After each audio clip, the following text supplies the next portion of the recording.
Sin ciencia no hay nada de lo que podamos considerar humano, porque el ser humano es el animal que hace ciencia, no es algo externo a nosotros.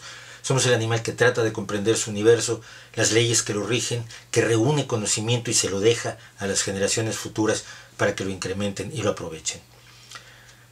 El arte mismo depende del conocimiento de los materiales y su comportamiento y su resistencia y sus características para fabricar, por ejemplo, instrumentos musicales o pigmentos y técnicas pictóricas. No podemos elegir vivir sin ciencia. Lo único que podemos elegir es no hacerla, dejar que la hagan otros toda y después comprárselas a un elevado precio, al que habría que sumar además el desperdicio de recursos que ya se han invertido en los jóvenes científicos que deberían hacer nuestra propia ciencia. Es un lujo que no nos podemos permitir.